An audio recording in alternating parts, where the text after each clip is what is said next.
ஆந்திராவின் ரிஷிகொண்டா மலையில் முன்னாள் முதல்வர் ஜெகன்மோகன் ஆட்சியில் 500 கோடி மதிப்பில் கட்டப்பட்ட ஆடம்பர பங்களாவின் காட்சிகள் வெளியாகி பரபரப்பை ஏற்படுத்தியுள்ளது.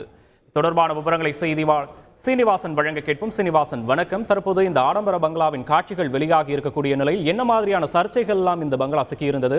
தொடர்பான விவரங்களை பதிவு பண்ணலாம். நிச்சயமாக ஆந்திர மாநிலம் விசாகப்பட்டினத்தில் உள்ள ஒரு முக்கிய சுற்றுலா தலமான ரிஷிகொண்டா மலையில் முன்னாள் முதலமைச்சர் ஜெகன்மோகன் ரெட்டி ரூபாய் 550 கோடியில் ஒரு அரண்மனை கட்டியுள்ளதாகவும், இந்த கட்டிடங்கள் முன்னாள் முதலமைச்சர் ஜெகன்மோகன் ரெட்டி ஆட்சியில் அனைத்து சுற்றுச்சூழல் விதிமுறைகளையும் மீறி அரண்மனை போன்று இந்த கட்டிடம் கட்டப்பட்டது என்றும், இந்த அரண்மனை கடந்த 7 மாதங்களுக்கு முன்பு கட்டி முடிக்கப்பட்டுள்ளது என்றும் வதந்திகளானது பரவி வந்தது.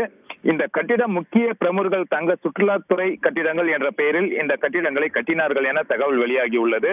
தேர்தலுக்கு பிறகு கிரகப்பிரவேசம் செய்ய இருந்ததாக ஜெகன்மோகன் ரெட்டி திட்டமிட்டிருந்ததாகவும் கூறப்படுகிறது. இந்த கட்டிடம் ஒரு அரண்மனை போன்ற ஆடம்பரமான உட்புறங்கள், குளியலறை, தளபாடங்கள் என அனைத்து சொகுசு வசதிகளுடன் மிகவும் ஆடம்பரமாக அனைத்தும் உள்ளடக்கி இந்த அரண்மனை போன்ற கட்டிடம் கட்டப்பட்டுள்ளது. இந்த கட்டிடங்களை நேற்று தெலுங்கு தேசம் கட்சியுடைய எம்எல்ஏவுமான காந்தா ஸ்ரீனிவாசராவ் நேற்று அந்த கட்டிடத்திற்குள்ளே சென்று ஆய்வு செய்துள்ளார்.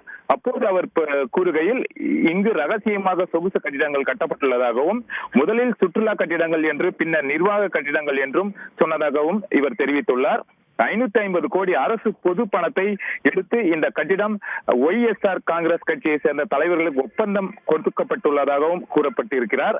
மேலும் ரிஷிகொண்டா கட்டிடங்கள் முதல்வர் சந்திரபாபுவிடம் காட்டுவோம், இந்த கட்டிடங்கள் குறித்து அரசு முடிவெடுக்கும், ரிஷிகொண்டா கட்டிடங்களுக்கான கட்டுமான மதிப்பீடுகள் ரகசியமாக வைக்கப்பட்டுள்ளது என்றும் அவர் தெரிவித்துள்ளார். மேலும் வைசாக் ஒரு முக்கியமான தொழில் நகரமாக விளங்கி வருவதால் இவர் ஜெகன்மோகன் ரெட்டி மீண்டும் ஆட்சி பொறுப்பேற்றால் இந்த வைசாக்கில் இருந்து ஆட்சி செய்வதாகவும், இங்கு அவர் பதவியேற்பு நடைபெறுவதாகவும் இருந்ததாகவும் தற்போது தகவல் வெளியாகியுள்ளது.